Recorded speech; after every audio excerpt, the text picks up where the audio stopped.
ની કહી દેવી છે, પછી મંગલાચરણ શરૂ થયા પછી નહીં કહેવાય. પરમ કૃપાળુ દેવના જન્મોત્સવ નિમિત્તે આપ સૌની વચ્ચે બેસી અને 4 દિવસ વાત કરવા માટે જે તક મળી છે એ માટે મંદિરના સંચાલકોનો હું ખાસ આભારી છું.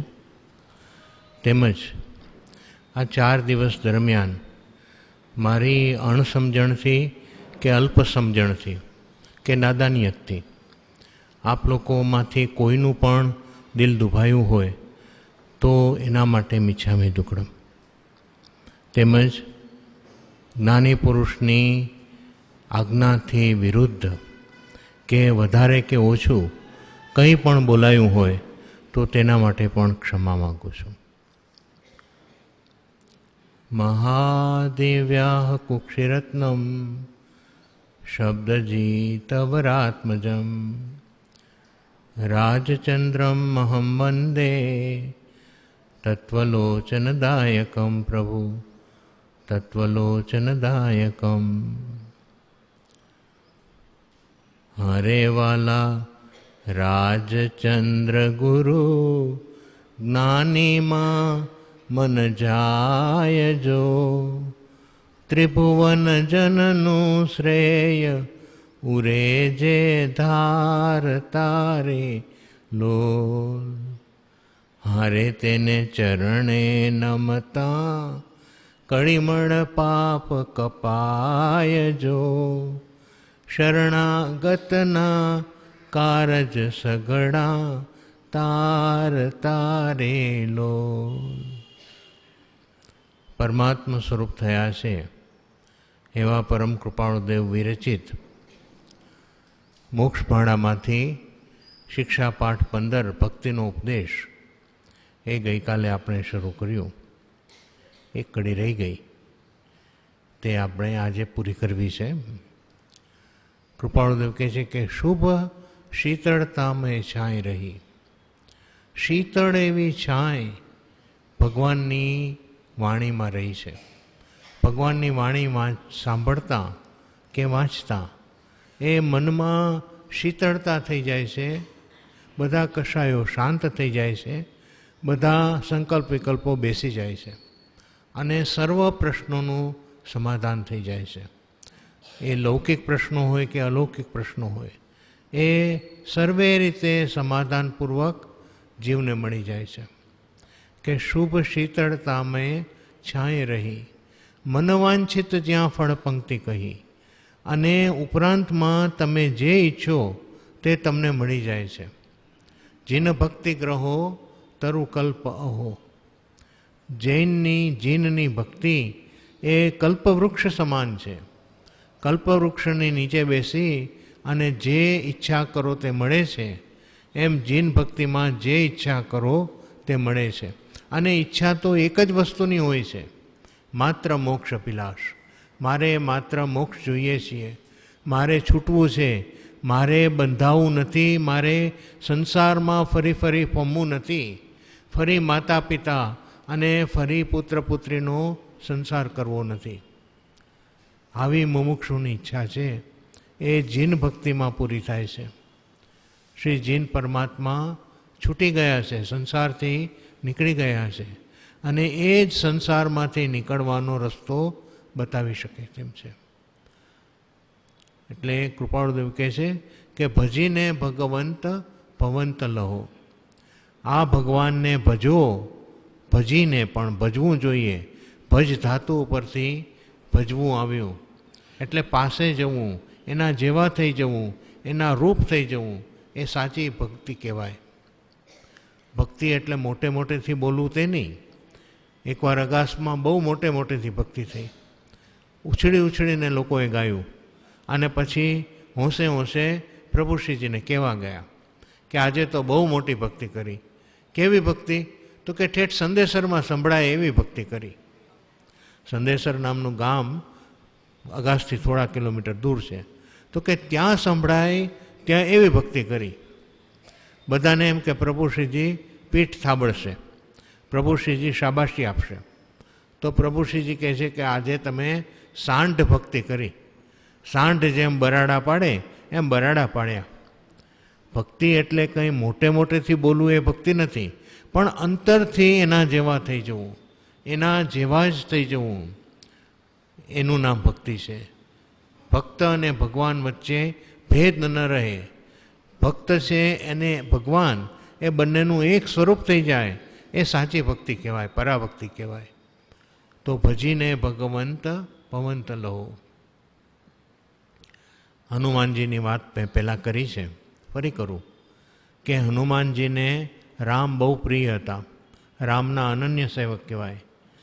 એટલે સીતાને ઈર્ષા થઈ અને સીતાએ કહ્યું કે તમને ભગવાન હનુમાનજી ઉપર આટલો બધો પ્રેમ શું કામ છે, એની પાર્શિયાલિટી કેમ કરો છો તમે?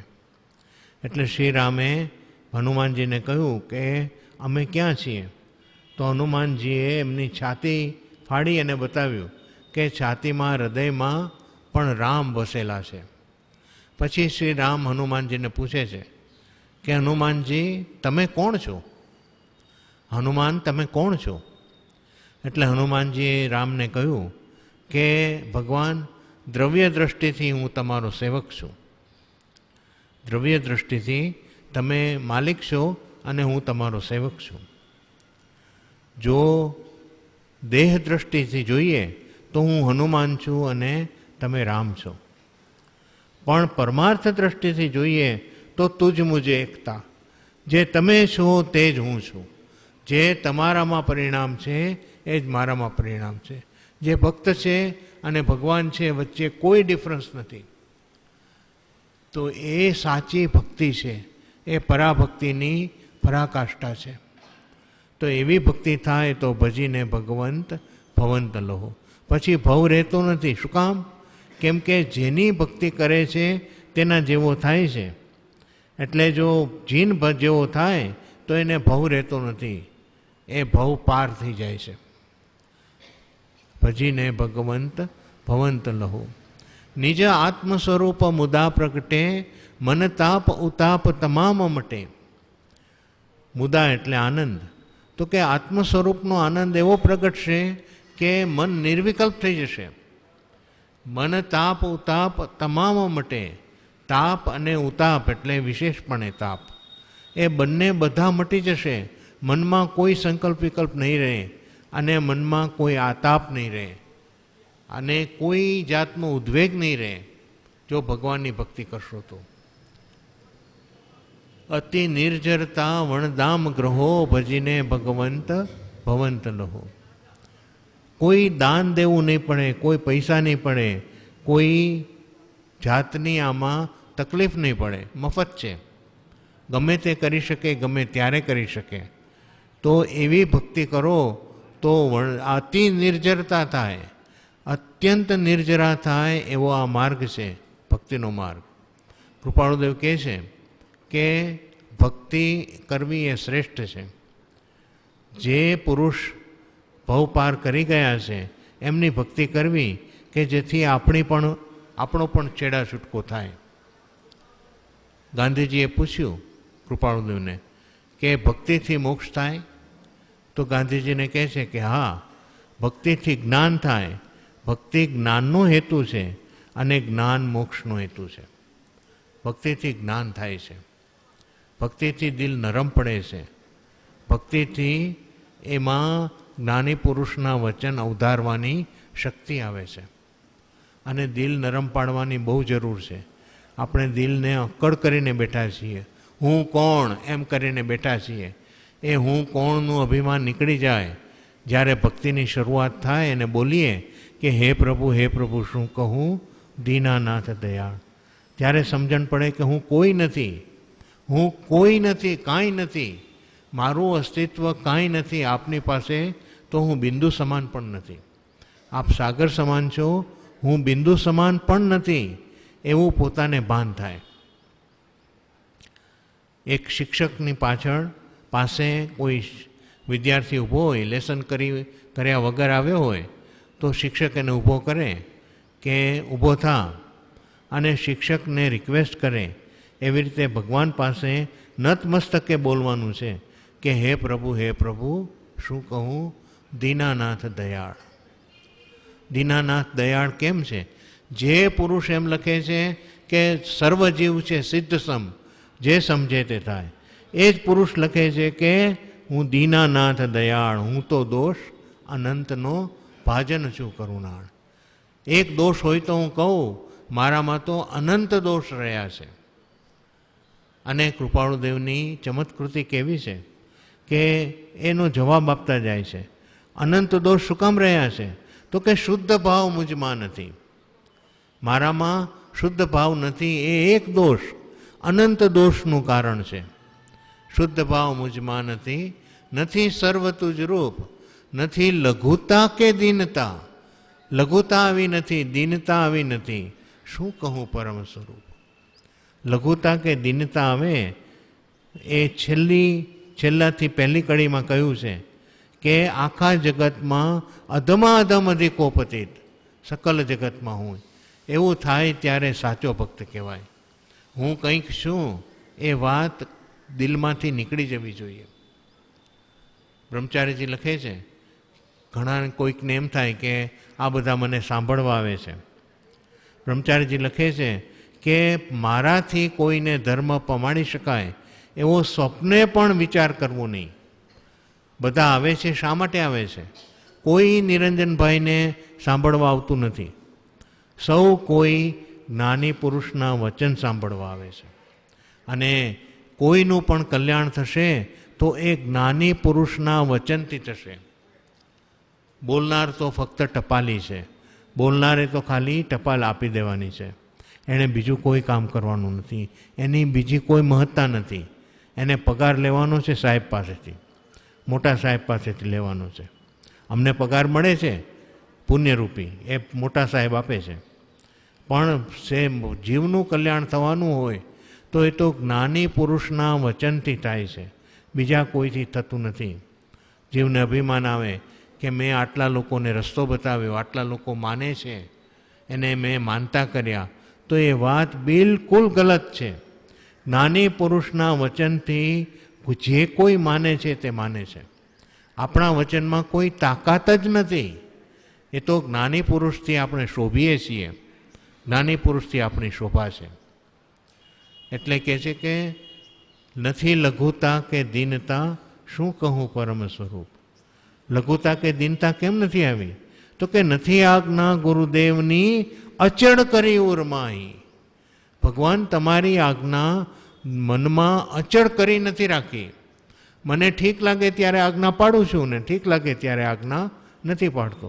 જ્યારે આજ્ઞા પડાય છે ત્યારે તો આખા ગામને કહું છું, અને જ્યારે આજ્ઞા પડાતી નથી ત્યારે કોઈને કહેતો નથી. ઉલટાનું રેશનલાઇઝ કરું છું કે આ કારણથી આજ્ઞા પડાઈ નથી. દરેક જગ્યાએ માનપત્ર આપે છે કે તમે આટલું કાટલું કામ કર્યું. કોઈ જગ્યાએ અપમાનપત્ર આપે છે. કોઈ જગ્યાએ કોઈ એમ કહે છે કે આટલું આટલું તમે સમાજનું ખરાબ કર્યું, આટલા આટલા તમારામાં દોષ છે, આટલી આટલી તમારામાં કમી છે. તો એ અપમાનપત્ર પોતે પોતાનું તૈયાર કરી અને જોવાનું છે. પોતાનામાં કયા કયા દોષ રહ્યા છે એ જોઈને પોતે કાઢવાના છે. કોઈ કાઢવાનું નથી, કોઈ કાઢવા આવવાનું નથી, કોઈ તમને ગણતરી નહીં કરાવે. સમાજ તો કેવો છે, દુનિયા કેવી છે, સારું સારું કહેશે, તમે બહુ સારા છો, તમે બહુ મુમુક્ષુ છો, તમે ઉત્તમ પ્રકારના છો, મંદિરે નિયમિત આવો છો, ભગવાનને પ્રણામ કરો છો. પણ પ્રણામ કરતી વખતે ભાવ કેવા છે કોને ખબર છે? એ તો દોષ પોતે પોતાના જોઈને પોતે કાઢવાના છે, અને પોતે કાઢશે તો પોતાને ફાયદો છે. આ તો એક માણસની પેઢી છે. એ પેઢીમાં જે ફાયદો થાય એ પોતાનો છે, અને નુકસાન થાય તોય પોતાનું છે. પોતે પોતાનો શત્રુ અને પોતે પોતાનો મિત્ર છે, એ સમજવાનું છે. અને જ્યારે આંખ બંધ થાય ત્યારે હિસાબ દેવાનો છે, એ પણ પોતે દેવાનો છે. એ પ્રમાણે બીજી કોઈ ગતિમાં જવાનું થાય ત્યારે પતિએ કે પત્નીએ કરેલા કામ કામમાં નથી આવતા. એ પોતે કરેલા ભાવ કામમાં આવે છે. પોતે જે ભાવ કર્યા હોય એ જ ભાવથી આવતી ગતિ થવાની છે. અને મરણ ચોક્કસ થવાનું છે, મરણ અવશ્ય થવાનું છે. મરણ થઈને ક્યાં જાય છે, કઈ ગતિમાં જીવ જાય છે, કઈ રીતે એને સુખ થાય છે કે દુઃખ થાય છે, એ બધાનું નક્કી કરનાર પોતે છે. પોતે કરેલા ભાવો કામ આવવાના છે. એટલે હું તો દોષ અનંતનું ભાજન છું કરુણાળ. એમાંથી ક્યાં સુધી લઈ જાય છે. પ્રભુ શ્રીજીને પહેલો પત્ર કૃપાળુદેવે લખ્યો, એમાં વિશેષણ લખ્યું. કૃપાળુદેવના વિશેષણ અત્યંત સચોટ છે, જેવું છે તેમ જ કહે છે, જરાય વધારે નહીં ઓછું નહીં. પ્રભુ શ્રીજીને પહેલા પત્રમાં લખે છે કે મુનિ વેશે રહેવું પડે છે એવા, એમ કરીને ખાલી જગ્યા છે એવા મુમુક્ષુ. અને પ્રભુ શ્રીજીનો હાથ પકડ્યો અને પ્રભુ શ્રીજીને ઉપર લઈ ગયા. ક્યાં સુધી લઈ ગયા કે છેલ્લા પત્રમાં લખે છે કે પરમ કૃપાળુ મુનિવર્યના ચરણ કમળમાં નમસ્કાર હો. જેને કૃપાળુદેવ નમસ્કાર કરે એવી દશા સુધી લઈ ગયા. મુનિ વેશે રહેવું પડે છે એમાંથી. એ જ વસ્તુ સૌભાગભાઈને લાગુ પડે છે, એ જ વસ્તુ અંબાલાલભાઈને લાગુ પડે છે, સર્વને એ જ વસ્તુ લાગુ પડે છે. કૃપાળુદેવ પોતાની પ્રભુતા છોડતા નથી, બીજાને ઉપર લઈ જાય છે, બીજાનું સ્થિતિકરણ કરે છે, અને પોતે પોતાની પ્રભુતા છોડતા નથી, પોતાનું સૌજન્ય છોડતા નથી. એક કાલિદાસભાઈ હતા ખંભાતના, સેજે યાદ આવે છે કહું છું. નામ તો કૃષ્ણદાસ હતું, પણ આપણે અપભ્રંશ કરીને કાળીદાસ કરી નાખ્યું. કૃપાળુદેવ એમને લખે ત્યારે કૃષ્ણદાસ જ લખે, કાળીદાસ ન લખે. કારણ કે એ પોતાનું જે લેવલ છે એ લેવલથી નીચે કૃપાળુદેવ આવતા નથી. તો એ કૃષ્ણદાસભાઈને કોઈ ઇસ્યુ ન હતો, એટલે પોતાના ભાણેજને એમણે દત્તક લીધા હતા. ભાણેજ 15-16 વર્ષનું હશે, અને એનાથી ચાંદીનું કડું ખોવાઈ ગયું. ચાંદીનું કડું ક્યાંક મુકાઈ ગયું. હવે એના ઉપરથી કૃષ્ણદાસભાઈને વિકલ્પો થયા. એ વિકલ્પો કૃષ્ણદાસભાઈને થાય છે એવું નથી, આપણે પણ વિચારવાયુએ ચડી જઈએ તો આવા જ વિચારો કરીએ છીએ. કૃષ્ણદાસભાઈને થયું કે આ ચાંદીનું કડું સાચવી શકતી નથી, એ મારું ધ્યાન શું રાખશે. ક્યાંથી ક્યાં પહોંચી ગયા. ચાંદીનું કડું ખોવાઈ ગયું, એનું ધ્યાન રહેતું નથી, તો મારું ધ્યાન ક્યાં રાખશે. અને ચાંદીનું કડું ખોવાઈ જાય અને ધ્યાન ન રહે, એ પણ ઇમ્પોર્ટન્ટ વાત છે. એક વખત એક ભાઈને મંત્ર લીધો હતો, એટલે મંત્ર લેતી વખતે તત્વજ્ઞાનની પ્રભુશ્રીજી પ્રસાદી આપતા, અને તત્વજ્ઞાનને પહેલે પાને સહજાત્મ સ્વરૂપ પરમ ગુરુ લખી આપતા. તો એ ભાઈ ક્યાંક જતા હતા, રસ્તામાં એમનું તત્વજ્ઞાન ખોવાઈ ગયું. ખોવાઈ ગયું એટલે પ્રભુશ્રીજીની પાસે પાછા આવ્યા, કહે છે મને બીજું તત્વજ્ઞાન આપો, એમાં લખી આપો. તો પ્રભુશ્રીજી શું કહે છે કે હવે બીજી વાર ના મળે, પહેલી વાર મળે એને તમારે જીવન બરાબર સમજીને સાચવીને રાખવું જોઈએ. એ જ્ઞાની પુરુષની પ્રસાદી છે, બીજી વાર તત્વજ્ઞાનની કોઈ કિંમત નથી. એમાં જે લખ્યું છે એ અક્ષરની કિંમત છે, અને અક્ષરની કિંમત સમજાવવી જોઈએ. એ જગ્યાએ ₹1,00,000 હોય તો એ કમર સાથે બાંધીને રાખ્યા હોય, એ છૂટા પડવા ન દે, ખોવાવા ન દે. આ કેમ ખોવાઈ ગયું. પ્રભુશ્રીજી એક વખત કાવીઠા ગયા, કાવીઠાની વાત છે. તો એમના કપડાં ધોવા માટે એક બેન લઈ ગયા. તો એમાં કપડાનો એક કટકો હતો. તો એ તો વાડી ઉપર લઈ ગયા. વાડી ઉપર તો કૂવો ચાલતો હોય અને દોરીઓ હોય, તો એના ઉપર કપડાં ધોયા. એમાં બેનને ખ્યાલ ન રહ્યો, અને પેલો કપડાનો કટકો ક્યાંક જતો રહ્યો. પછી પાછા આવ્યા એટલે પ્રભુશ્રીજે જોયું કે આ કપડાં ધોયા છે. પછી કે માનો કપડાનો કટકો ક્યાં? તો કે એ તો નથી. તો કે નહીં, માને જોઈએ. પછી પેલા બેન પાછા જોવા ગયા ખેતર ઉપર, મળ્યો નહીં એમને. પાછા આવ્યા કે મળતો નથી, ખોવાઈ ગયો લાગે છે. પ્રભુશ્રીજી કહે છે મને કપડાનો કટકો જોઈએ. તો પેલા બેન ખીચવાઈ ગયા કે તમે તો મુનિ થયા છો, તમને આવી પરોજણ ના હોય. બીજું કપડું લાવી દઈશ તમને, વધારે સારું ને વધારે મોટું લાવી દઉં. તો પ્રભુશ્રીજી કહે છે કે ના, મારે તો એ જ કટકો જોઈએ, મારે બીજો નહીં, તું પાછી ખેતરે જા અને ગોતી આવ. પછી એ બાઈ તો પાછી ખેતરે ગઈ અને પાછી કૂવામાં ધોરિયો જે હોય એ ધોરિયાની કાંઠે કાંઠે ચાલીને ગઈ કે કપડાનો કટકો ક્યાંક ખેંચાઈને જતો રહ્યો હોય. એટલે એમણે કપડાનો કટકો ક્યાંય દૂર દૂરથી શોધી કાઢ્યો અને લઈને આવ્યા અને પછાડ્યો પ્રભુશ્રીજી પાસે. કહે છે કે આ લ્યો તમારો કપડાનો કટકો, તમારો જીવ આમાં રહી ગયો છે ને.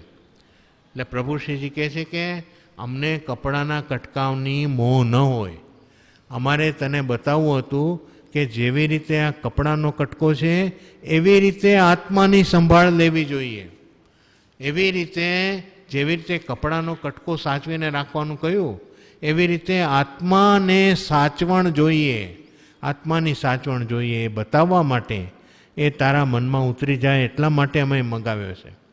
અમારે કપડાના કટકાને શું લેવું હોય, પ્રભુશ્રીજીને શું લેવું દેવું હોય? સાચા મુનિ છે એને સંસાર સાથે કંઈ લેવા દેવા નથી, એટલે એને શું લેવું દેવું હોય? અમારે બાંધણીમાં એક વખત એક આજના કહેવાતા મુનિ આવ્યા હતા.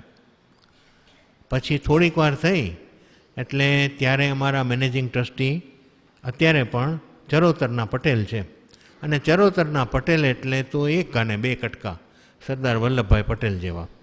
એ તો કોઈની શરમ રાખે નહીં, કહી દે.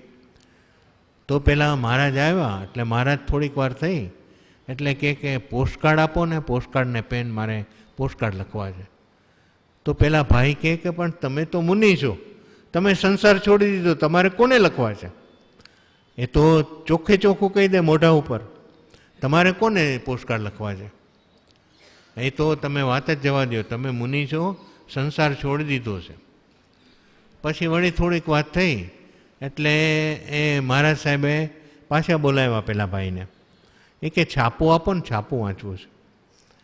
એટલે વળી પડી પેલા ભાઈ ગુસ્સે થયા કે એમ કરો, તમે સંસારને છોડી દીધો, તમારે છાપા સાથે શું સંબંધ? આખી દુનિયામાં ગમે તે બને એની સાથે તમારે સંબંધ શું છે? એમ કરજો, તમે કાલે સવારે અહીંથી વિહાર કરી જજો, અમારે તમારી પાસેથી કંઈ શીખવા જેવું છે નહીં. સંસાર છોડી દીધો હોય એને બીજી વસ્તુ સાથે લાગે વળગે શું? કૃપાળુદેવે સંસાર છોડી દીધો છે. આજે આપણે કૃપાળુદેવની આંખની વાત કરી ભક્તિમાં. કૃપાળુદેવની આંખ કેવી છે? એ આપણને જુએ છે પણ આપણને જોતી નથી, એ આપણા થ્રુ જુએ છે. આ વાત મને કોણે કરી? સહેજ લાંબી વાત છે, કરું તમને. કે સ્વીડનમાં કોઈ ભાઈએ એક એસાઇનમેન્ટ લીધેલું. એમાં કોફી ટેબલ બુક બનાવવાની હતી જૈન દર્શન ઉપર. એટલે એ આવ્યા, ઇન્ડિયા આવ્યા, પાલિતાણા ગયા, બધું કર્યું. પછી જયપુર ગયા. જયપુરમાં કોઈએ શ્રીમદ રાજચંદ્રની વાત કરી એટલે અગાસ આવ્યા. અગાસ આવ્યા એટલે મને મળ્યા તે હું કંઈ કોઈ ઇમ્પોર્ટન્ટ માણસ છું એટલા માટે નહીં, પણ ત્યારે હું વાંચન કરતો હતો. એટલે વાંચન કરવા માણસને, જે વાંચન કરતો એને મળે એવી રીતે મને મળવા માટે આવ્યા. મને કે શ્રીમદ રાજચંદ્ર વિશે મારે લખવું છે. એટલે મેં કહ્યું કે ભાઈ તમે શ્રીમદ રાજચંદ્રને શ્વેતાંબરમાં મૂકી નહીં શકો, એને સ્થાનકવાસીમાં મૂકી નહીં શકો. શ્વેતાંબરનો જ એક ભાગ છે સ્થાનકવાસી. જ્યારે દિગંબર મુનિઓ વિહાર કરતા હતા પછી એક વખત 12 વર્ષ દુકાળ પડ્યો એટલે ઘણા મુનિઓ સાઉથમાં જતા રહ્યા. એટલે ત્યાં દિગંબર જે રીતે એ વખતે પડાતો એ રીતે ચાલુ રહ્યો છે. અને દુકાળ પડ્યો એટલે લોકોની વસ્તીમાં મુનિઓએ વોરવા માટે જવું પડે એવું બન્યું હતું. લોકોની વસ્તીમાં દિગંબર રૂપે જાય તો એ થોડો ક્ષોભ થતો હતો. એટલે એમણે વસ્ત્ર પહેરવાનું શરૂ કર્યું. ત્યારથી શ્વેતાંબર શરૂ થયું. અને થોડાક 100 વર્ષ પહેલાં શું થયું કે લોકાંશા કરીને એક લૈયા હતા. લૈયા એટલે કોપી કરે તે. એ વખતે ઝેરોક્સ મશીન તો હતા નહીં, એટલે હાથથી કોપી કરવી પડતી હતી. એ ખડિયામાં કલમ ડુબાડીને લખવું પડતું હતું. તો લોકાંશાએ જૈન શાસ્ત્રોનો લખતા હતા. એમાં એમણે જોયું કે જૈન શાસ્ત્રોમાં તો શુદ્ધ વાત કરી છે, જ્યારે એ વખતે એ જૈન ધર્મ ઉપર પણ બીજા ધર્મની આભા પડેલી હતી. એટલે જૈન મંદિરમાં પણ કામણ ટુમણ ટૂચકા અને મંત્ર તંત્ર ધાગા તાવીજ એવું બધું થતું હતું. એટલે લોકાશાને થયું કે આ તો બહુ ખોટી વાત છે, આમાં લખ્યું એના કરતાં વિરુદ્ધ થાય છે.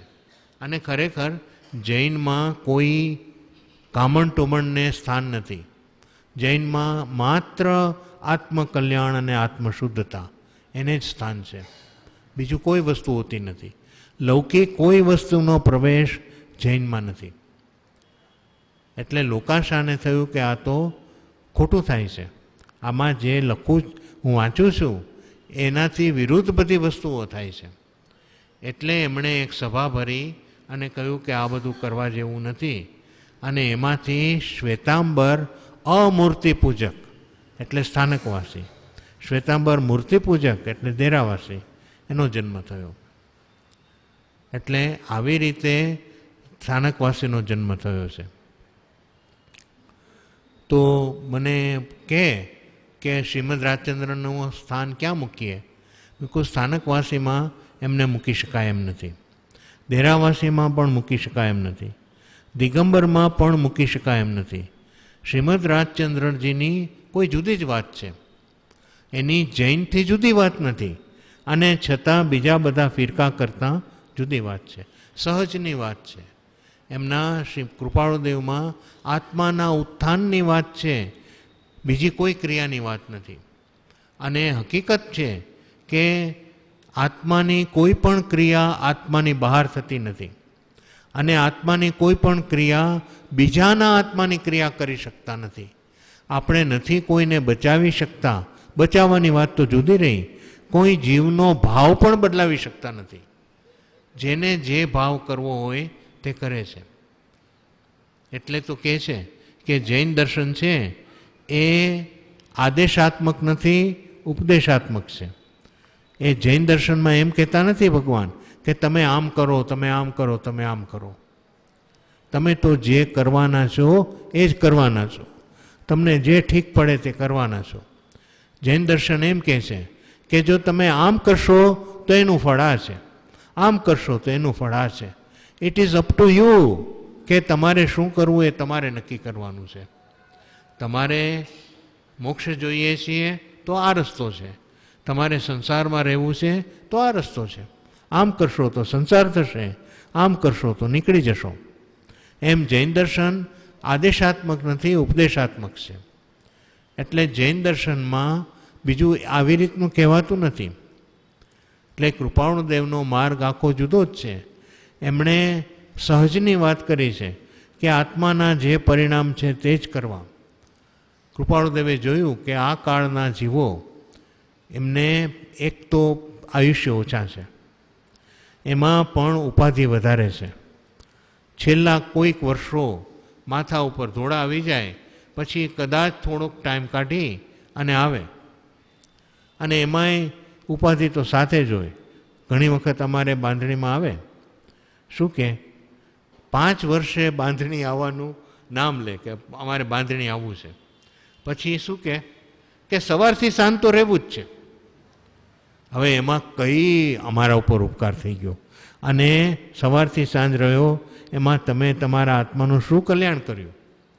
કોઈ પણ ધર્મસ્થળમાં રહેવું જોઈએ, અને રહેવાથી ફાયદો નથી, સાથે સાથે આત્માના શુદ્ધતાનો ક્રિયા કરવી જોઈએ, આત્માના શુદ્ધતા પામવી જોઈએ.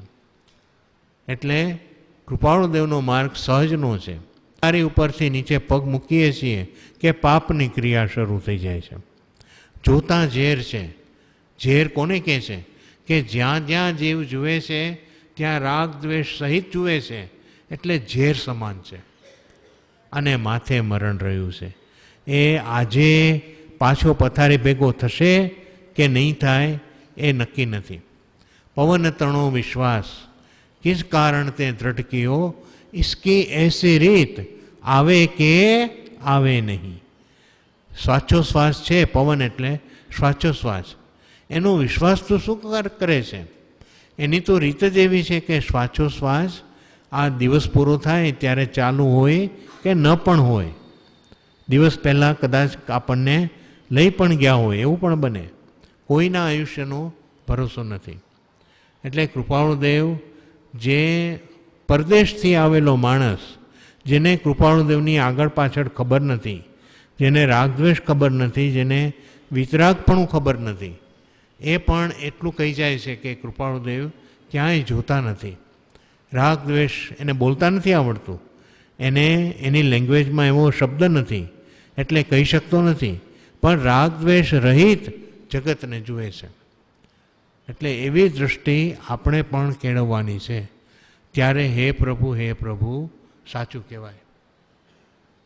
હે પ્રભુની વાત થઈ એટલે એક વાત સહેજે યાદ આવે છે કે એક ભાઈએ પ્રભુશ્રીજીને પૂછ્યું, અગાસમાં એક રીત છે કે 4 વખત ભક્તિ થાય, 5મી વખત દેવવંદન. જેમ મુસ્લિમો 5 વખત નમાજ પઢે તો આપણે 4 વખત ભક્તિ થાય અને 5મી વખત દેવવંદન થાય. તો દરેક વખતે ભક્તિની શરૂઆતમાં હે પ્રભુ ગવાય, યમ નિયમ ગવાય. જે આજ્ઞા આપી છે એ આજ્ઞા ભક્તિ થાય. એટલે કોઈએ પૂછ્યું પ્રભુશ્રીજીને કે આ હે પ્રભુ કેટલીક વાર ગાવાનું? રોજ 4 વાર ગાઈએ, વળી પાછી આ દિવસ ઉગે એટલે 4 વાર ગાઈએ, તો કેટલીક વાર ગાવાનું હે પ્રભુ? આપણને પણ એમ થાય ને કે હવે કાંઈક નવી વાત કરો ને. મને એક ભાઈ કહેતા હતા, પર્યુષણ વખતે સાંજે અગાસમાં 15 મિનિટ બ્રહ્મચારીજી લખિત બોધામૃતમાંથી વાંચન થાય અને 15 મિનિટ ઉપદેશામૃતનું વાંચન થાય. તો એક ભાઈ મને કહે કે એની વાંચન વિવેચન થાય અને એમાં એક જ વાત આવે કે દેહ તે હું નથી અને દેહ તે મારો નથી. તો મને કહે તમે કાંઈક નવી વાત કરો ને, આ તમે આ જ વાત કર્યા કરો છો, કાંઈક નવી વાત કરો. મેં કહ્યું કે પણ નવી વાત હોય તો કાઢો ને. નવી વાત એક જ ઋષભદેવના ભગવાનના સમયથી આ એક જ વાત ચાલે છે કે દેહ તે હું નથી અને દેહ તે મારો નથી. નવી વાત હું કાઢું ક્યાંથી? મને આવડતી નથી, તમને આવડતી હોય તો કહો, બીજી વાત છે જ નહીં. એટલે કૃપાળુદેવે પણ જોયું કે આ કાળના જીવોને ટૂંક સમયમાં કહેવાનું હોય તો કઈ રીતે ઉપદેશ આપવો, શું કરી શકે એમ છે.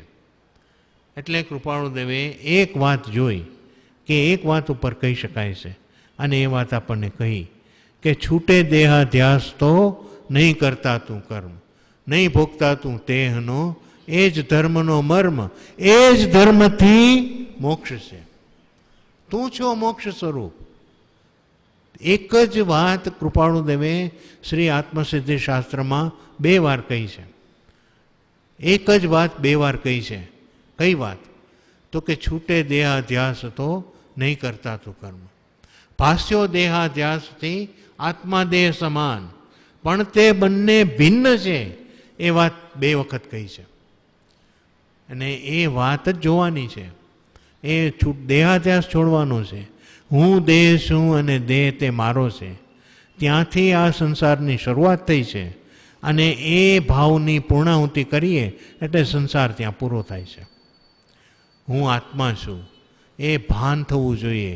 એ વિચાર નહીં, એ રીતની વાત નહીં, એ રીતની વાક્ય નહીં, પણ એ રીતનો ભાવ થવો જોઈએ કે હું આત્મા છું. હું આત્મા છું તે વિચાર છે, વિચારની વાત નથી કરતા. એવો ભાવ થવો જોઈએ કે હું આત્મા છું. જ્યાં પૂતગલ સાથે થયું, બંધન થયું, એટલે બધી મોકાણ શરૂ થાય છે, આખો સંસાર ઊભો થાય છે. પૂજ્યબેન કહે ને કે એકડે એક અને બગડે 2 ભેગા થાય એટલે બગડે છે. બગડે 2 એટલે જેવો આત્મા અને પૂતગલ ભેગા થયા એટલે આખો સંસાર ઊભો થાય છે. બગડે 2. અને આપણે તો 2 જોઈએ. મંદિરથી આશ્રમમાં ગયા હોઈએ અને રૂમથી મંદિર જવું હોય તો એમ થાય કે ચાલો ને તમે સાથે આવતા સાથે જઈએ. સાથે જવાનું છે. એકલા મોક્ષે જતી વખતે એમ કહેવાના છીએ કે 5 મિનિટ ઊભા રહ્યો ને, હું તૈયાર થઈને આવું છું, પછી આપણે મોક્ષે જઈએ. એમ કોઈ રહેવાનું છે? મોક્ષે જવાની તો વાત જુદી રહી, બીજી ગતિમાં જવા પણ કોઈ આપણી રાહ જોવાનું નથી. મુંબઈ જઈએ આપણે અને કોઈ પૂછે કે ટ્રેનમાં ગીર્દી હતી, તો આપણે કહીએ કે શ્વાસ લેવાની જગ્યા નહોતી, આખો ટ્રેન ફૂલ હતી અને આખો ડબ્બો ભરાઈ ગયેલો હતો. પછી આપણે કહીએ કે ઘરેથી કોઈ આવ્યું છે, તો ના કહીએ કે ના ના હું એકલો આવ્યો છું. એક બાજુથી કહું છું કે એકલો આવ્યો, બીજી બાજુથી કહું છું કે ડબ્બો આખો ભરેલો હતો. તો કઈ વાત સાચી માનવી અમારે? જમવા બેસીએ ત્યારે આપણે 50 જણા જમવા બેસીએ, આપણે કહીએ કે અમે 50 જણા સાથે જમ્યા, પણ જમવાની ક્રિયા દરેક જણ જુદી જુદી કરે છે. દરેક જણને જમવાનો સ્વાદ જુદો આવે છે, દરેક જણને એ જમવાનું પરિણામ જુદું આવે છે. સાથે જમ્યા એમ કહેવાય છે, પણ સાથે કોઈ જમતું નથી. એમ કોઈ પણ ક્રિયા જીવ કોઈની સાથે કરતો નથી. દરેક ભાવ પોતે કરે છે, એ ભાવનો અધિકારી પણ પોતે છે અને ભાવનો ભોગતા પણ પોતે છે. જે કરે એ પામે છે, જે કરે એ ભોગવશે. બીજું કોઈ ભોગવવાનું નથી, આપણે જ ભોગવવાનું છે. એટલે કૃપાળુદેવે જોયું કે દેહ ઉપર આ જીવને આટલો બધો પ્રેમ છે, દેહ તે જ પોતે માની બેઠો છે. એટલે એને છોડવા માટે દેહાધ્યાસ ઉપર કૃપાળુદેવે આ કાળમાં ભાર મૂક્યો છે. જીવ કોઈ શાસ્ત્ર વાંચી શકવાનો નથી, વાંચે તો સમજી શકવાનો નથી, અને એને ટૂંકામાં ટૂંકો ટાઈમ જોઈએ છે, અને બીજો ટાઈમ જ નથી. એને સંસારની પરોજણમાં એટલો ખૂંપી ગયો છે, પોતે જ ખૂંપી ગયો છે. સંસારની પરોજણ એમ કહેતી નથી કે તું આવ. આપણે લગ્નમાં ન જઈએ તો કોઈ વરરાજા અને વરાણી કહેવાય, શું કહેવાય, એ કોઈ લગ્ન કર્યા વગર રહે છે કે તમે ના આવ્યા તો મારે લગ્ન નથી કરવા? તો લગ્ન કરી જ લેવાના છે. આપણે જઈએ કે ન જઈએ, પણ આપણને એમ થાય કે હું નહીં જાઉં તો નહીં ચાલે, મારે જવું પડે. શું કામ જવું પડે ભાઈ? શું કામ જવું પડે? અને બેન તો કહેતા, અગાસમાં ઘણા લોકો આવે, પછી બેન તો કહે કે તમે જ્યારે અગાસ આવો છો ત્યારે પાછા જવાની ટિકિટ લઈને આવો છો કે અમારે આ તારીખે પાછું જવું છે. મુંબઈ પહોંચો ત્યારે ટિકિટ કઢાવો છો કે અગાસ અમારે આ જગ્યાએ જવું છે. તમને ક્યાં પડી છે? આત્માની ક્યાં પડી છે જીવને? આપણે ક્યાંક જઈએ ત્યારે આપણે કહીને જઈએ ઘરે કે કાંઈ પણ એવું થાય ને તો મને કહેજો, હું તરત જ આવી જઈશ. ધર્મસ્થળમાં 10 દિવસ માટે જતા હોઈએ તો પણ ઘરે કહીને જઈએ કે કાંઈક થાય ને મોબાઈલ કરજો. મોબાઈલ કરજો એમ તો નથી કહેતા, મોબાઈલ મારજો ને. તો કેમ જાણે છૂટો મારવાનો હોય. એટલે મોબાઈલ કરજો એટલે હું આવી જઈશ. આપણે ધર્મસ્થળના સંચાલકોને કહીએ છીએ કે હું મુંબઈ જાઉં છું પણ મારું કામ પડે તો તમે બોલાવજો, હું આવી જઈશ. એવું એકે વાર કહ્યું? ક્યાં પડી છે આત્માની? આત્માની પડી નથી, દેહની પડી છે, કુટુંબની પડી છે, નામની પડી છે, કીર્તિની પડી છે, વ્યવહારની પડી છે, પણ આત્માની પડી નથી. એટલી આત્માની સંભાળ લેવી નથી, અને હજી લેવી નથી. ઉંમર થઈ, મરણ પાસે આવ્યું, હજી લેવી નથી. હજી કુટુંબ ગળે ચોંટ્યું છે, હજી વ્યવહાર ગળે ચોંટ્યો છે, હજુ ઘર ગળે ચોંટ્યું છે. એટલે તો પછી ક્યાંથી ઉદ્ધાર થાય? ક્યાંથી પ્રાયોરિટી આપણે મૂકતા નથી, એટલે પછી ક્યાંથી ઉદ્ધાર થાય? પછી આપણે વાત કરીએ ભજીને ભગવંત ભવંત લો, તો એ ભજના છે એ 1 કલાક નથી, સવારે 9 થી 10 નથી. એ ભજના તો કાયમ રહેવી જોઈએ. મનમાં હંમેશા ભગવાનનો દીવો જલતો રહેવો જોઈએ, એક આગ લાગવી જોઈએ. મારે આ મેળવવું જ છે, મારે મોક્ષે જવું જ છે. જેને મોક્ષે જવું છે એને કોઈ અટકાવી શકતું નથી, અને જેને મોક્ષે જવું નથી એને કોઈ મોકલી શકતું નથી. એટલે જે બેન કહે છે ને કે છોડ્યા વગર છૂટકો નથી અને મૂક્યા વગર મુક્તિ નથી. પકડી રાખ્યો, એક બાજુથી સંસાર જોઈએ અને બીજી બાજુથી મોક્ષ જોઈએ, એ 2 ઘોડે સવારી થવાની નથી. એટલે આપણે ભજીને ભગવંત ભવંત લો. ભગવાનને ભજવું હોય તો દુનિયા છોડવી પડે. ભગવાન જુદા છે, દુનિયા જુદી છે. જગત જુદું છે, ભગત જુદું છે. જગત ભગતના રસ્તા જુદા, સૌ સૌમાં તલ્લીન અહો. એકબીજાને ગાંડા માને, જાણે અક્કલહીન અહો. જગત છે એ ભગતને ગાંડા કહે છે કે આ પૈસાનું કાંઈ ધ્યાન રાખતા નથી, કુટુંબનું ધ્યાન રાખતા નથી ને ભજન કરવા બેસી ગયા. જ્યારે ભગત છે એ તો જાણે છે કે જગત ગાંડું છે, ધુમાડા ઉપર પાછળ પાછળ પડ્યું છે, જે સાથે આવવાનું નથી એની પાછળ પડ્યું છે. પૈસા સાથે આવવાના જ એ તો બધું કહીએ છીએ, બધું કહીએ છીએ કે કોઈ સાથે આવતું નથી, પૈસા સાથે આવતા નથી, કુટુંબ સાથે આવતું નથી, બધું કહીએ છીએ, બધું બોલીએ છીએ, બીજાને સમજાવીએ છીએ, પણ માનતા નથી. એવું દિલથી મનાતું નથી, દિલથી પાક્કું કર્યું નથી કે આ સાથે આવતું નથી. એ ખાલી કહેવા પૂરતું રાખ્યું છે, તો એમાં ક્યાંથી રસ્તો નીકળે? અને કૃપાળુદેવના ભક્ત ત્યાં સુધી ક્યાં કહેવાય? કૃપાળુદેવના ભક્ત તો તે કહેવાય કે જે ભગત જગતની સાથે સંબંધ તોડી નાખ્યો હોય. મારે માત્ર મોક્ષ લેવો છે. બ્રહ્મચારીજી જેવા હોય, બ્રહ્મચારીજી પાસે એમના કુટુંબ એક વખત ગયું. બ્રહ્મચારીજીએ તો ઘર છોડી દીધેલું, પાછળથી એમના દીકરા વગેરેના ખેતરના ભાગ પાડવા, ઘરના ભાગ પાડવા એવો અમુક વર્ષ થયા એટલે એવું પ્રશ્ન ઊભા થયા. એટલે બધા કાગળિયા લઈને અગાસ આશ્રમ આવ્યા અને બ્રહ્મચારીજીને કહે છે કે તમે ભાગ પાડી દો. બ્રહ્મચારીજી ઉપર બધાને વિશ્વાસ કે આ જે કંઈ કહેશે તે ન્યાયથી કહેશે, મારો દીકરો છે એટલે વધારે આપવું એવું નહીં કરે, કે તમે ભાગ પાડી દો. બ્રહ્મચારીજીએ શું કહ્યું? જો સાચા સંત પુરુષના વચનો કેવા છે એ કે ભાગ તો બે પાડવાના છે, આત્માને દેહ, એમ કહીને પહેલાં લોકોને વળાવી દીધા. એ જમીનમાં મકાનમાં ક્યાંય પડ્યા નહીં, ભાગ તો બે પાડવાના છે. અને એ વાત આપણને પણ લાગુ પડે છે, ભાગ તો બે પાડવાના છે, એક આત્મા અને બીજો દેહ. બે જ વસ્તુ જોવાની છે.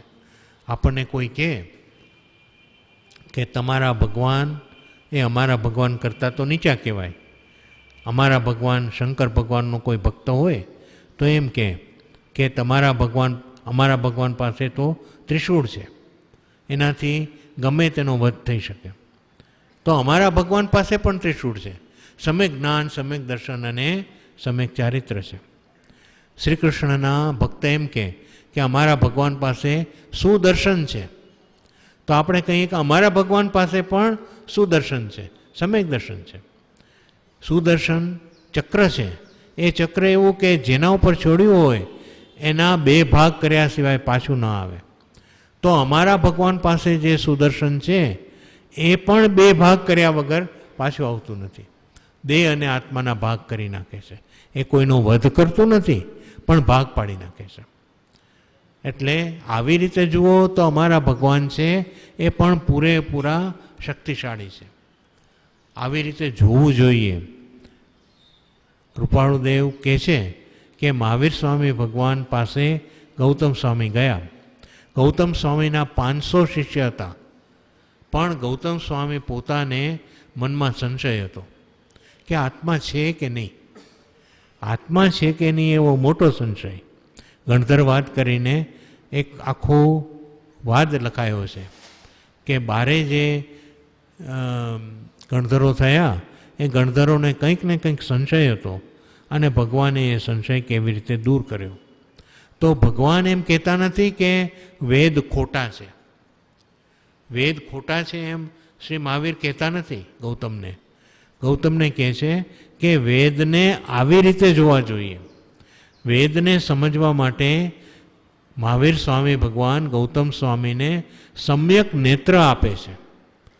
એટલે અનેકાંતવાદથી જુઓ, આ રીતે જુઓ તો વેદ સાચા છે. અનેકાંતવાદ છે એ દુનિયાને જૈન દર્શનની મોટામાં મોટી પ્રસાદી છે. અનેકાંતવાદ એવો છે કે જે સર્વ જગ્યાએ લાગુ પડે અને સફળ થાય. એકાંતે નથી, કોઈ વસ્તુ એકાંતે નથી. ભગવતી આરાધના કરીને એક પુસ્તક છે, એમાં ગૌતમ સ્વામીએ મહાવીર સ્વામીને 36,000 પ્રશ્નો પૂછ્યા એનો જવાબ સવાલ જવાબ છે. તો મહાવીર સ્વામીને પૂછે છે, ભગવાને બધા જવાબ અનેકાંતવાદથી આપ્યા છે. ગૌતમ સ્વામી મહાવીર સ્વામીને પૂછે છે કે નરક શાશ્વત છે કે અશાશ્વત છે? એટલે ભગવાન કહે છે કે નરક શાશ્વત પણ છે અને અશાશ્વત પણ છે, હંમેશા પણ છે અને એ ક્ષણિક પણ છે. તો કે કેવી રીતે એમ? તો કે દ્રવ્ય દૃષ્ટિથી વસ્તુસ્થાએ નરક શાશ્વત છે, પણ અંદર રહેલા જીવોની અપેક્ષાએ નરક અશાશ્વત છે. જીવો બદલાયા કરે છે. આજે નારકીનું આયુષ્ય પૂરું થાય એટલે બીજા જીવો આવે, એટલે એ રીતે અશાશ્વત છે, પણ સ્થળની દૃષ્ટિએ શાશ્વત છે. એટલે અનેકાંતવાદથી ભગવાન જવાબ આપે છે, અને અનેકાંતવાદ હંમેશા દરેક જગ્યાએ સફળ થાય છે. કૃપાળુદેવે પણ અનેકાંતવાદની હિમાયત કરી છે કે ક્યાંય પણ આગ્રહ રાખવો નહીં, ક્યાંય પણ આગ્રહ રાખ્યા સિવાય અનેકાંતવાદથી આ અપેક્ષા એ સાચું છે અને આ અપેક્ષા એ સાચું નથી એમ કહેવું. અહીં પણ કહે છે કે સમભાવી સદા પરિણામ થશે, જડ મંદ અધોગતિ જન્મ જશે. જડ મંદ અને અધોગતિ જન્મ કયા એ ગઈકાલે વાત થઈ. સમભાવી સદા પરિણામ થશે, બધી જગ્યાએ તમને સિદ્ધ સમાન જીવો દેખાશે, અને એથી કરીને એકેન્દ્રિયમાં નહીં જન્મો, દ્વિઇન્દ્રિય, ત્રિઇન્દ્રિય, ચૌરિન્દ્રિય અને પંચેન્દ્રિય અસંગનીમાં જન્મ નહીં થાય. નરક ગતિ ટળશે અને દેવ ગતિ કે મનુષ્ય ગતિ પામશો, જો ભગવાનની સાચા હૃદયથી આરાધના કરશો તો. ભગવાનની સાચા હૃદયથી આરાધના કરવા માટે પહેલાં ભગવાનને ઓળખવા જોઈએ. ભગવાન કોણ છે? સમોવસરણ તે ભગવાન નથી. ભગવાન એટલે શુદ્ધ આત્મા છે. ભગવાન એટલે સહજ આત્મા છે. ભગવાન એટલે સર્વ ઉપર એક અમી દ્રષ્ટિ રાખે છે તે ભગવાન છે. આપણે તો ભગવાનને ઓર્ડર કરીએ પાછું કે અમી દ્રષ્ટિ રાખો, અમી ભરેલા નજરું રાખો રાજચંદ્ર ભગવાન. આપણે પાછા એને કહીએ કે અમી ભરેલી નજરું રાખો, નહીં રાખો તો પછી હું ખીજાઈશ. એમ આપણે એમ કહીએ કે અમી ભરેલી દ્રષ્ટિ રાખો. અરે ભગવાનની દ્રષ્ટિ અમી ભરેલી જ છે. ભગવાન કોઈને ખીજાતા નથી, ભગવાન કોઈના ઉપર કતરાતા નથી, ભગવાન કોઈને કોઈ શાપ આપતા નથી. અમારા ભગવાન કોઈને શાપ આપતા નથી, કોઈને પ્રસન્ન થતા નથી. એ બધા ઉપર કરુણા રાખે છે. ભગવાનને કોઈ પર રાગ નથી, કોઈ પર દ્વેષ નથી, પણ ભગવાનને કરુણા છે બધા ઉપર. આખા જગતના જીવો અત્યારે જ મોક્ષે જાય, મારા સમાન બને એવી ભગવાનને ભાવના છે. જેવો હું છું એવા આખા જગતના જીવો એક સમયમાં બને એવી ભગવાનને કરુણા ભાવના છે. એવી કરુણા ભાવના ક્યાં જોવા મળે છે? એટલે કહે છે કે શુભ મંગળ આ પરિપૂર્ણ ચહો, ભજીને ભગવંત ભવંત લો. શુભ ભાવ વડે મન શુદ્ધ કરો, નવકાર મહાપદને સમરો. નમસ્કાર મહામંત્ર, નવકાર એટલે નમસ્કાર. નમસ્કાર મહામંત્ર કેવો છે? મહામંત્ર કહેવાય છે કે જેના સ્મરણ માત્રથી પણ પાપ કેવા થાય છે? પાપ પલાયન થાય છે, પાપ પલાય છે. કે રાખ પણ ન રહે એવી રીતે અગ્નિ થઈ જાય છે, એવા બળી જાય છે. રાખ પણ રહેતી નથી, બળી જાય તો રાખ રહે. પણ આ નમસ્કાર મહામંત્રનો પ્રભાવ એવો છે કે પાપની રાખ પણ રહેતી નથી. એને સમરો અને ભજીને ભગવંત ભવંત લો. અને છેલ્લી કડીમાં કહે છે કે કરશો ક્ષય કેવળ રાગ કથા, ધરશો શુભ તત્વ સ્વરૂપ યથા, નૃપચંદ્ર પ્રપંચ અનંત દહો. ધરશો ક્ષય કેવળ રાગ કથા, કરશો ક્ષય કેવળ રાગ કથા. રાગનો ક્ષય કરશો. રાગ તમારામાં સહેજ પણ નહીં રહે. દ્વેષ રાગ ઉપર આધારિત છે, એના ઉપર આધારિત છે. એટલે રાગ જાય એટલે દ્વેષ સહેજે જાય છે. એક ઉપર રાગ રાખો છો એ બતાવે છે કે બીજા ઉપર દ્વેષ છે. એટલે રાગ જાય એટલે દ્વેષ સહેજે જાય છે. દર્શો ક્ષય કરશો ક્ષય કેવળ રાગ કથા. રાગનો નાશ કરશો એટલે દર્શો શુભ તત્વ સ્વરૂપે હતા. તમારું સ્વરૂપ જેવું છે તેવું આવી જશે. તમે જે સિદ્ધ સમાન છો એ સિદ્ધ સમાન થઈ જશો. કે છે કે નૃપચંદ્ર પ્રપંચ અનંત દહો. પ્રપંચ એટલે શું? અહીંયા પ્રપંચ એટલે કાવતરું નથી. પ્રપંચ એટલે કોન્સ્પિરસી નથી. પ્રપંચ વિશેષપણે, પંચ એટલે 5 ઇન્દ્રિયો અને પ્ર એટલે વિશેષપણે.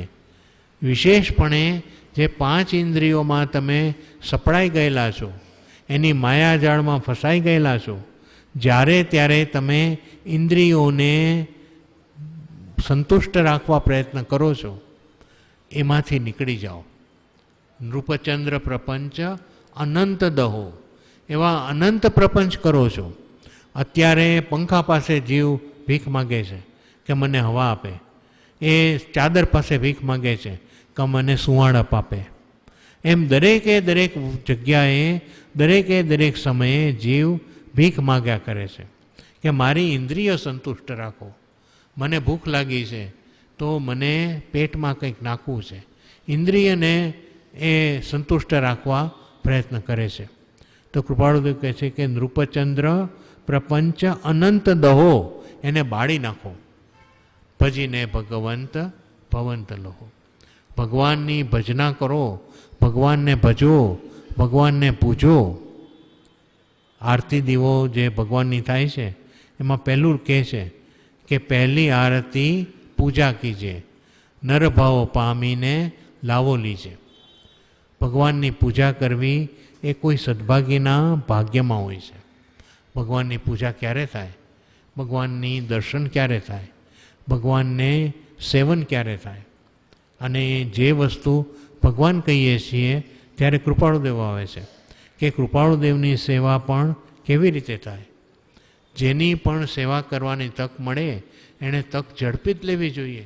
કૃપાળુદેવની સેવા, કૃપાળુદેવની ભજના અને કૃપાળુદેવનું પૂજન એ બધાના નસીબમાં લખ્યું નથી. અહીંયા બેઠા છીએ આપણે તો કેટલા બધા પુણ્યના ઉદયથી બેઠા છીએ. આજે જગતમાં 500 કરોડ કે 700 કરોડની વસ્તી છે. એમાંથી આત્માની આરાધના કરનારા કેટલા જણા છે? કેટલા સ્થળો કે જ્યાં આત્માનું નામ લેવાય? કેટલી જગ્યા એવી છે? કેટલા સ્થળ એવા છે? અને કેટલી વાત એવી છે?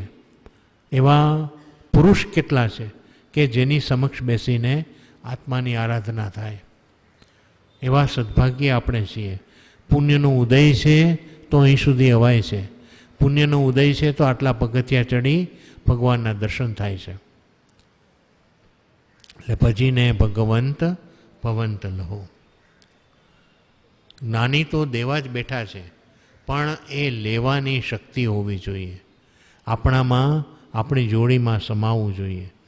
ભગવાન તો દેવા જ બેઠા છે. ભગવાન તો કહે છે કે જેવો હું છું એવો તું થા, અત્યારે જ થા.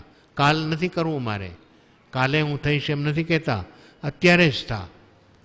પણ એ આપણી શક્તિ હોવી જોઈએ, આપણી યોગ્યતા હોવી જોઈએ. એટલે બ્રહ્મચારીજી છેલ્લે લખે છે, જ્ઞાની મહાદાની રે સદા વ્રત જેનું સદા, એવું સંતથી સુણી રે ગ્રહું રાજ પાય મુદા. જ્ઞાની મહાદાની રે. સજાત્મ સ્વરૂપ પરમ ગુરુ.